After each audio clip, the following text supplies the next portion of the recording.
Hey, how's it going out there, folks? Welcome back here to a start of the work week. Monday is upon us. Dreaded Monday. Some people like that Monday. All right. It is March 3rd, 2025, 10:04 a.m. California time. Latest activity of 1.6 there across California. Notice a bunch of movement here across the area of the West Coast recently in the last 24 hours, including some larger movement outside of Seattle north here. Overall, it's quite an active trend of elevated seismic events taking place out here. Nothing in terms of the big one, but definitely noticing a decent uptick of earthquake activity out here. Of course, all started off last night with a 3.9 earthquake here in the Hollywood area, Greater Los Angeles area. Felt that earthquake quite nicely. 3.9. Now, what I find interesting here is that this earthquake has not been reviewed yet. So I don't know what's going on there with the review status procedure, but it is Monday morning. It's not a holiday. I should have had time now to review that earthquake. Could be larger, could be smaller. That's what the human review process is for, because sometimes the computer preliminary data puts it out. It could be lower or higher than the actual magnitude, but as you can see, that earthquake shaking the area down there across Los Angeles, even felt up in Palmdale, Lancaster area for a 3.9. A lot of folks there replying on the video. I appreciate the comments. That earthquake looks like it struck on the an unnamed fault here. It's actually listed on the map. Unnamed possible fault in North Hollywood. Now, that earthquake may have just confirmed the actual presence of a fault system there. Because if they were unsure if it's even a fault or not, well, now it is. A 3.9. It looks like a little bit of aftershock sequences here early this morning in the 1 range, a little bit further south towards the northern side here, the hills. Also some activity for further down south here. A couple smaller earthquakes roughly around that same time period. And that tells me right here, it's not just a confined pressure event taking place. It's the entire West Coast out here. If we include all this movement across Southern California, Northern California up here, all the elevated activity in Washington recently around the Seattle fault. This one here is on the Devil's, what's it called there? The Devil's Mountain Fault. We'll check that out here in just a little bit, but we'll cover the California activity first, since that was a notable earthquake. And you think a notable earthquake here would be reviewed, but it isn't. Well, am I seeing things? Am I seeing things, or am I speaking things into existence today? Now, I could have swore when I checked here, this had showed that it was not reviewed. Interesting. Maybe it was saying reviewed the entire time. Maybe I overlooked that. Okay. Either way, it looks like someone did get to it. 3.9, that's the magnitude that they're holding steady with. That was the original magnitude. Trail of aftershocks here off to the south. Just keep an eye here on the Malibu Coast Fault, the Puente Hills Thrust Fault. A lot of areas that have not had any earthquake activity recently are starting to fill in. That's a kind of a pressurization event, if you will. And, of course, all that strain tends to put big-time pressure here on the San Andreas Fault. A little bit of movement here near Riverside this morning as well, 2.7, just an overall pattern of increasing seismic events out here. Nothing going on the San Andreas Fault for now, but I'm definitely keep an eye on it. Some movement up along the plate boundary as well in the last hour. That's on the creeping segment of the San Andreas Fault. Nothing on the Parkfield segment down here, but continue to watch that. That's coming up on the a time frame here where we should see a 6-pointer pretty soon. Happens every 20 to 22 years. The Bay Area pretty quiet. Northern California, handful of quakes this morning. A bunch of them actually. 2, 3.6, 3.3. The latest at 1.8. So increasing movement out here across the Northern California area as well. Hop, skip, and a jump up north, leaving this wide open is some movement into the Orcas, Washington area. It looks like around the San Juan Islands National Monument region, 4.5 earthquake. Now that is, it looks like it's north here of the Devil's Mountain Fault. That's a notable earthquake as well in terms of the felt reports here, all the way from Seattle all the way up into Vancouver. Goodness, that was felt pretty broadly across the area. Looks like some further activity, well, at least one more earthquake following that 4.5 within the same area over the last couple days and the last couple weeks. A notable increase in earthquake activity here across the Seattle fault zone. That's been definitely of some interest here recently. This region in itself is capable of producing a 7.5. Same for the Devil's Mountain Fault up here. Seattle is just riddled with a whole bunch of fault systems. A little uncertain, though, on where this one struck at. Let me see. Well, that's super big here, but not even all that clear. Devil's Mountain Fault. San Juan Islands is up here. I don't see any specific faults here, though, around that area.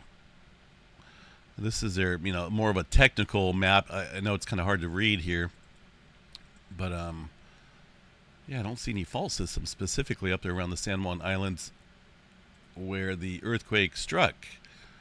So that's a little interesting. That could, let's see, 9 miles deep there for that quake. I was going to say associated with the Cascadia, but it's really not. I mean, I guess overall it could be a surface type fracture from the strain out here that's been building recently. A lot of notable surface fractures out here recently, and a lot of strain out here on these other fault systems around Seattle. But I'll have to watch that and see if figure out exactly which fault system that occurred on. Yeah, this one has been reviewed. Aftershock forecast there. I really don't pay that much attention to that because they had a, back in 2019, the Ridgecrest sequence of earthquakes, July 4th, we had a 6.7, 6.9, I believe. And then one day later, there was that 7 point or 7.1 that struck the Ridgecrest area. And their aftershock forecast looks something like that, 1% or less. So I really don't pay attention to that. They really don't know exactly what's going to happen. No one knows. All I know is I tend to look for these little patterns of elevated regional and broader scale events taking place. And it's noticeable out here across the entire West Coast. All the way from Southern California, Northern California. Skipping this area here across Oregon, though. It's rather interesting. A little bit of activity here at the surface level along the Cascadia recently. Tremor activity. Cascadia tremor has been somewhat amplified. Well, not in the last few days, but over the last month, I would say we had a decent amount. Mostly down here across the southern end and some up here across the northern end where we're seeing the earthquake activity. Remember Vancouver having some earthquake activity out there? See this little, I'll point to you, this region right here north of Vancouver, and then we'll bring back that earthquake right here. It's already up there. 4.8 back on the 21st. Notice that blob of tremor right here. So it looks as though that earthquake may have been associated with the tremor activity occurring downstream. If that's the case here, then this whole area is quite locked and has been, well, it's obviously been building up strain here since 1700, so 325 years of built up strain. But one thing I've noticed as well is an increasing pattern of earthquakes following elevated tremor.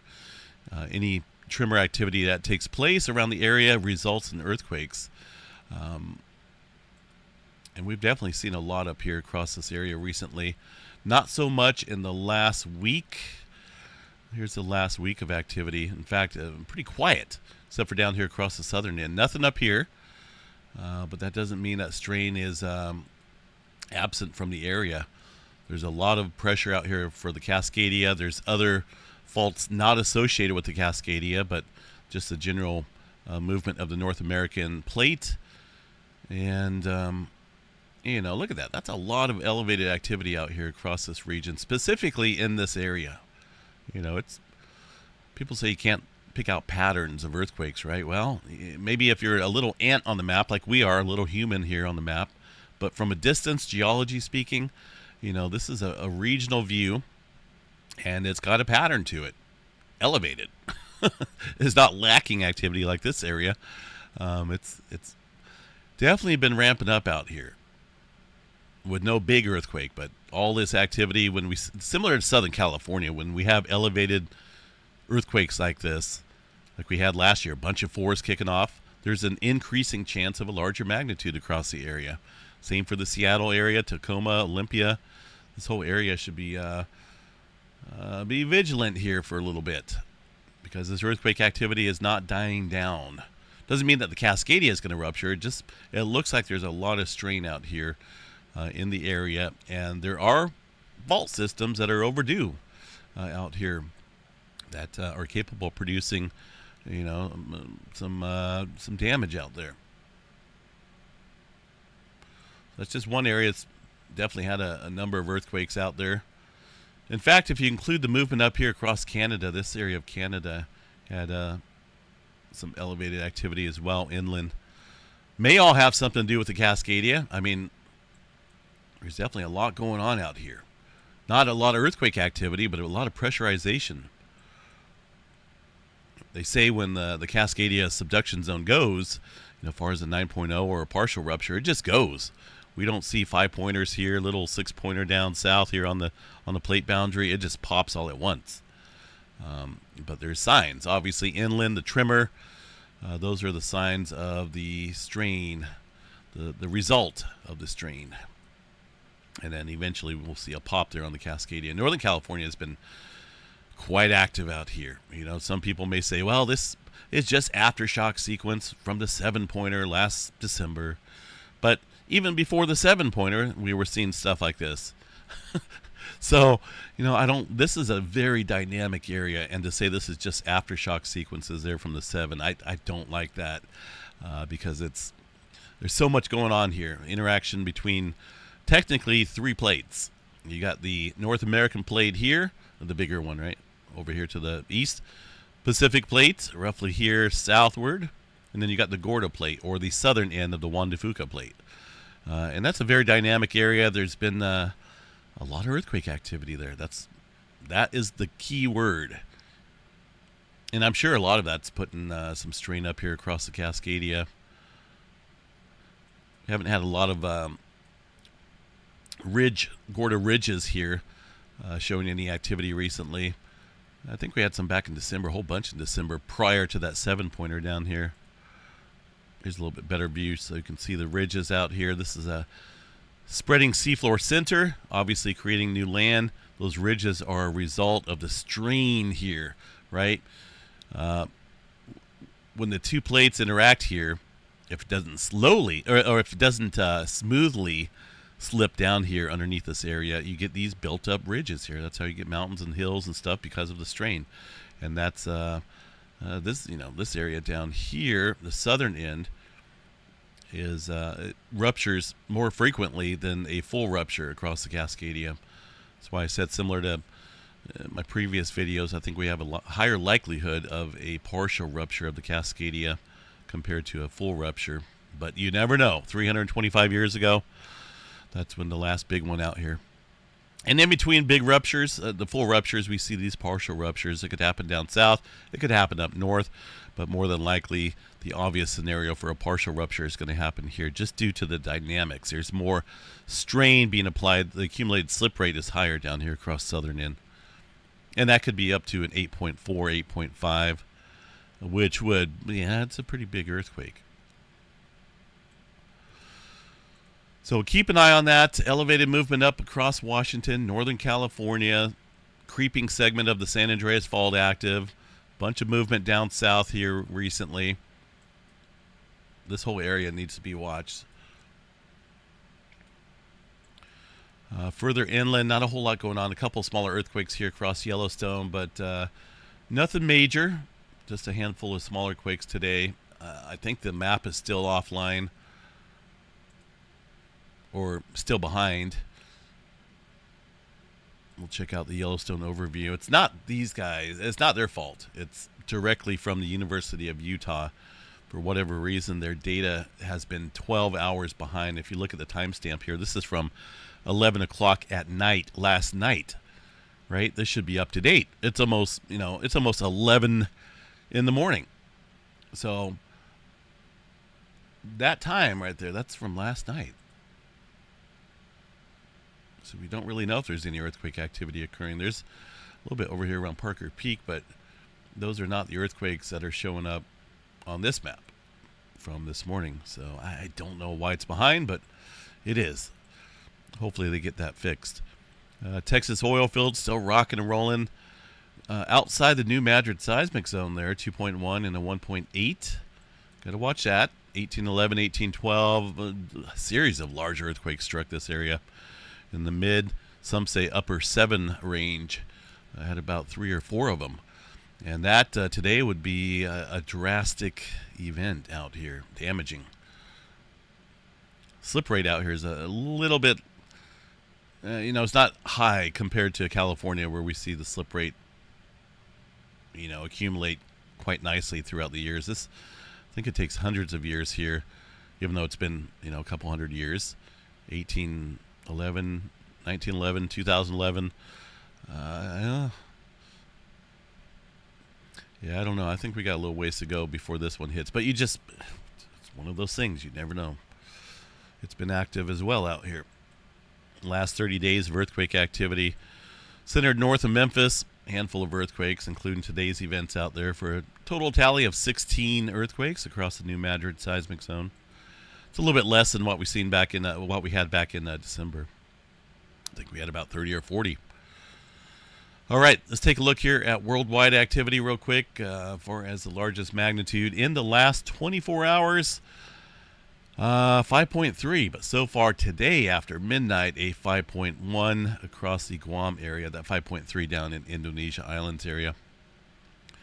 But a little shallow earthquake here.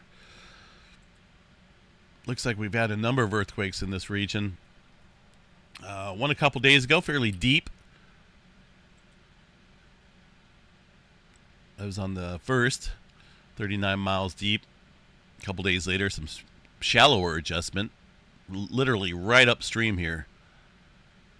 And that's right where you expect the strain to be building across this area of the Philippine plate.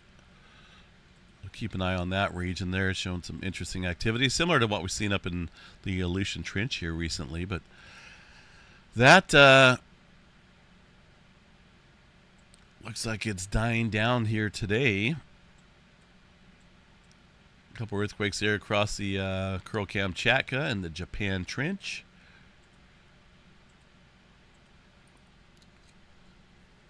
I got an eye itch. Not my eye, but my kind of around my eyelashes. Goodness, that's weird. I think it was like a little hair or something. All right. Let's see. Let's take a look here at the earthquake 3D globe. Check out what's happening here. Puerto Rico Trench quite active here in the last couple days. It looks like things have calmed down a little bit with a lot of red rings there on the map. That let me know that a lot of this from yesterday, although it's still a couple earthquakes up here. 3.9 this morning north of San Juan. A lot of activity stirring up out here in a swarm fashion with really no big earthquake activity, but it's along that Puerto Rico Trench area. You can see it there on the oceanic crust map. Got potential for some large damaging earthquakes. Just some increasing movement in that area right now.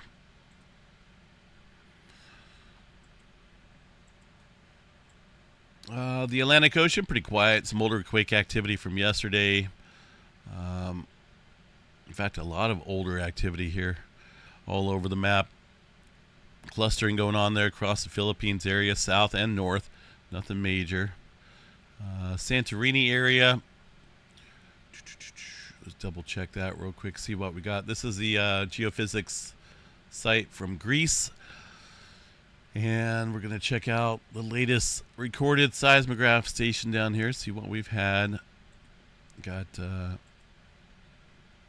number of earthquakes out there. This almost looks like wind, similar to what we would see on the Yellowstone station. I don't know if it's windy out there, but still some earthquake activity in the background of that noise. Today, I don't really see any three-pointers out there. It looks like things are calming down for now.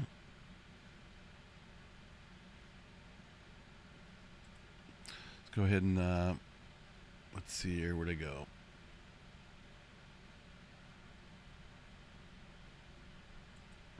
I wanted to see.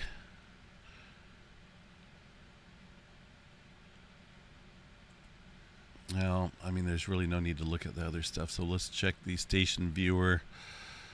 See if there's anything live going on right now. Not for sure what that is. That's a little interesting looking graph there. But 600 earthquakes in the last week. The largest. Going to show some over the last week or so. Really nothing today. Some of those threes from yesterday in the mid-3 range or so. But I don't see anything on the 3rd. So things are calming down. I don't know if that's a calm before the storm or not, but we'll definitely continue to keep an eye on it. That's the Santorini, Greece area where probably 15,000 earthquakes have struck here in the last several weeks. Space weather. So Solar Ham is back. He's back. Well, a little bit. It looks like he's going to be putting some of the embedded links onto his solarham.com site, and these update just automatically. So there's really no human necessity adjustment, which frees up a lot of time for any web page owner. So these are all just links to the official site, which is Space Weather. Let me see here if he's got it set. It should go directly to the Space Weather Prediction Center or SDO. There we go, the SDO site. So that's the official page that you can embed and link up to your own website. That's what he does. But that's neat that he's bringing it back here a little bit. I like having that all in one setting. This is just a magnetogram image of the sun. Not really expecting much out here, folks. I still have my X-flare forecast at 1% or less. Probably about a maybe 30 to 40% chance for an M flare. I do have one area down here that's showing a little bit of complexity, but really not expecting much from that. It's a sunspot down here. It is showing a little bit of bright features out here. So this is good. I do like that it's at least, he's still got it somewhat operable here. We're still able to see some stuff. I don't know why it's so slow, but it works. And it does the job. It's current imagery direct from the source, all on the SolarHam site. No major flares there in the last few days. Things are pretty quiet here, folks. So I know some of this stuff right here needs to be inputted manually, so maybe we won't be able to see this. But there is other websites here that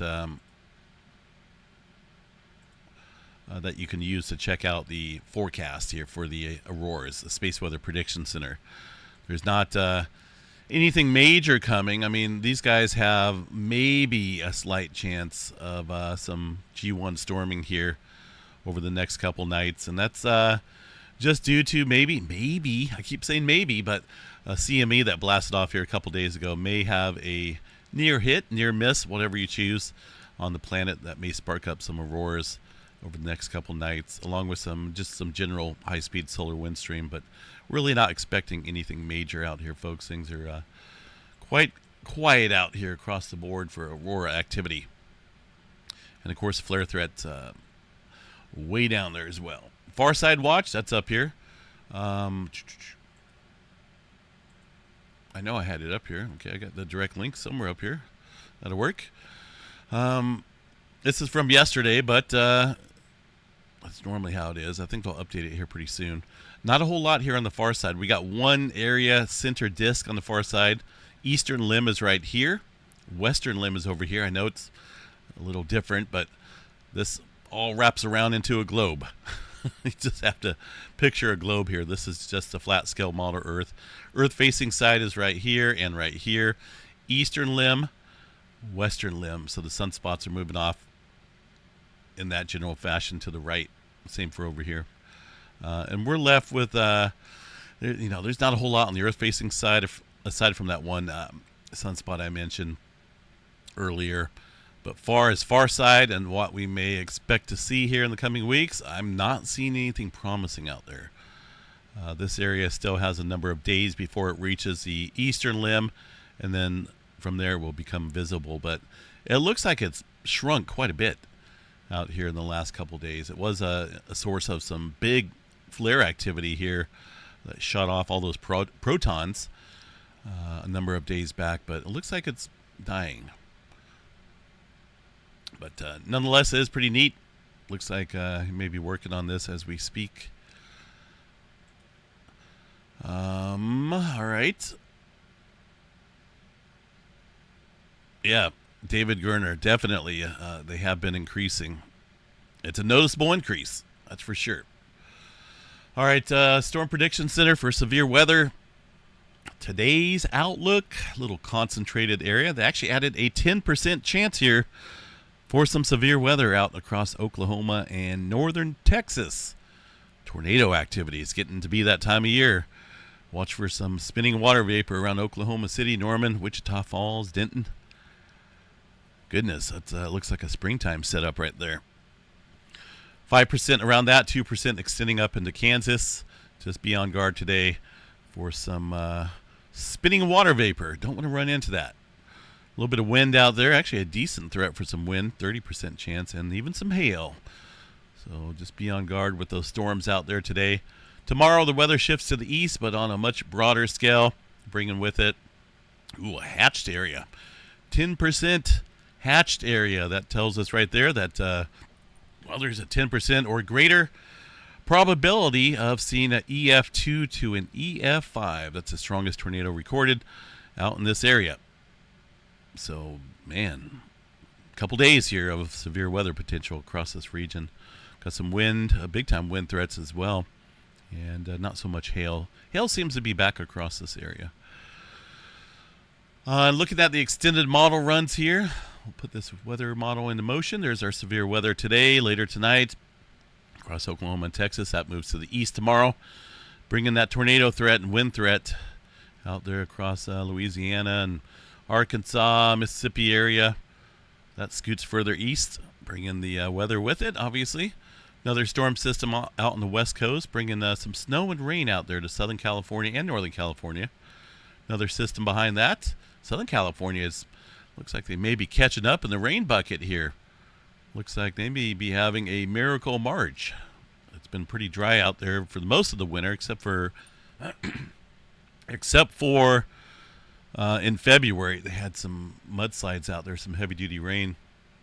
But a little bit more rain coming into the area. I'm sure they won't mind. After that, it's just going to have to see what happens here. Looks like a lot of cold air wants to settle down here across the country. We'll see how that plays out.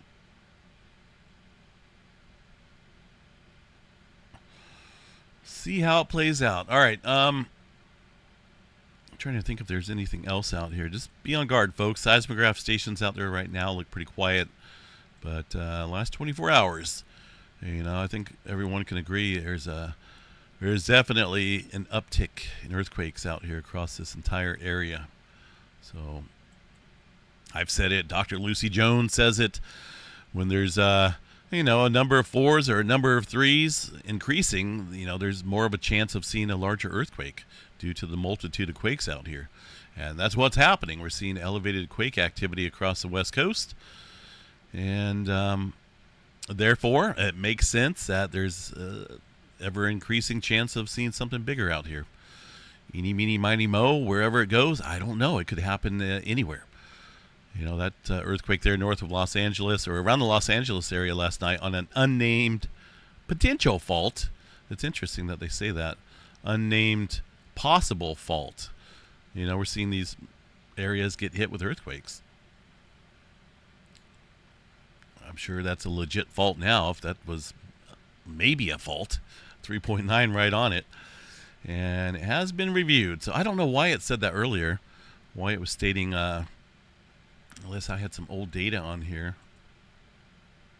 No, because when you click on a link, it should automatically refresh. So, it just seems like a coincidence there that